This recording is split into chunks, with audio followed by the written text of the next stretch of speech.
big brothers and sisters. This year's Bulldog Rod, and I'm with Papa Ron.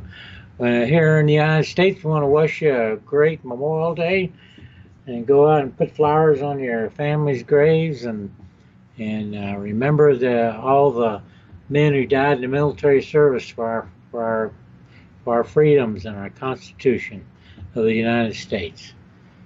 And with that, interesting, Ron. Since you talked about flowers on the graves, I wanted to tell one quick thing. My wife passed away. Your sister 8 years ago.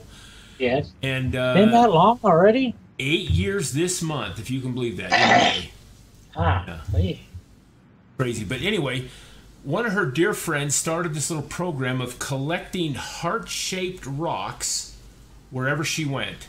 And my kids have gotten a hold of that, and my grandkids, and she has rocks from Japan and all over the place now, heart-shaped rocks, and the grandkids, they paint them and put little slogans on there and hearts, and so to see cool. Her gravesite, you've seen it, Rod, but it's filled with all these heart-shaped rocks that have been painted and subscribed, and it's just really different. So as you drive, and we're in an old pioneer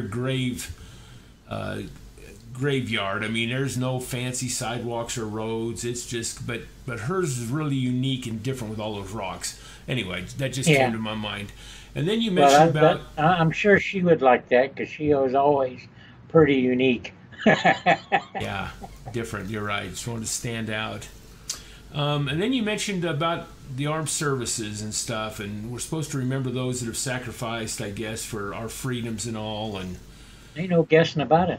Yeah, but part of that that's been a stink in our country for a while now is gun control and taking away what we call our Second Amendment rights to bear arms. And we're not going to get into that whole philosophy, but this one little article came to me this morning that I thought was pretty interesting. Okay. And over in Britain, let's just read the title to you on this. And what they're saying is, all right, let's say you pick up everybody's guns, which they have done in several countries. Whoops, sorry. I hope everybody could have heard me to this point. Yeah, we did. We heard you. Everybody, a lot of countries have given up their gun rights, and it turns into a mess at times, The people have no way to counter their governments and militias and stuff. But anyway, so there's been a lot of jokes about this, like what's next? Are you going to pick up knives and things? I mean, if the guns are all gone, it's not the gun that kills the murderer, the act or the deed, it's the actual person.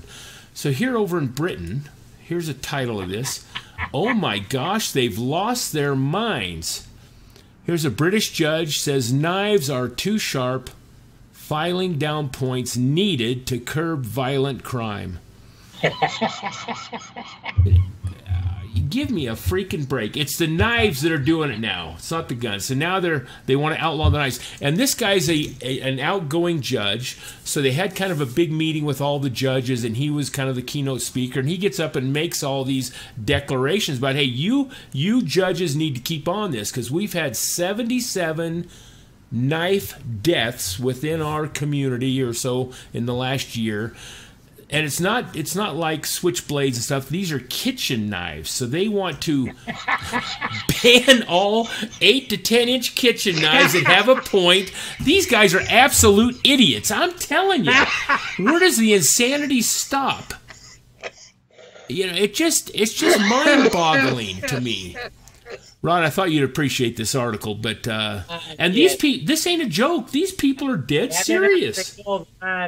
After they dull the knives, then they're going to go after the hammers and the. That's right. It's just stupidity. Anyway, let's move on. Everybody has something to bitch about. Well, I've been doing the most biatching this last month or so, I know. And it's all, matter of fact, I listen to every Friday. Greg Hunter has a show, and he calls it the news wrap up. And he has a thing in there, and occasionally he says, this is too stupid to be stupid. And that's what I feel about that article. That guy is too stupid to be stupid, man. I mean, where does it stop? Anyway. Today's show is on Poloniex. Yes, look what they've done. Aren't they sweet? Yeah. Know your customer, and they want to comply with U.S. regulations. And evidently, when Circle and Goldman Sachs, I think's one of the main supporters of Circle, if not the owner of it. I think they are. When they bought Poloniex out not long ago, I think they made commitments, or some, not promises or commitments. They had made statements that we're just not going to lock you. Anyway, I just got an email myself because I'm a Poloniex. Poloniex, I have an account there. And I am one of these legacy account holders, which means I haven't proven all my identity and all that. But I haven't. No, I think that's part of the legacy account holders, that they know me, but they don't know everything about me. I haven't had to send over, but I think I did pictures of my driver's license front and back and all this stuff. But I got an email too, just like these articles say, and right now they just thought, and they froze everybody's accounts that's a legacy holder, and until you prove who you are, in the next 2 weeks, they set a time period. Give us your license front and back and these other requirements.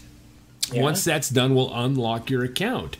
And they assure everybody that their coins are safe during this process. But some of the things I've read is saying that, hey, after 2 weeks, if you haven't proven who you are, those coins, baby, are gone, maybe.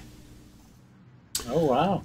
Now, this article doesn't come out and directly say that, but it's kind of a fear of some of these guys. And matter of fact, Reddit, there was another article here.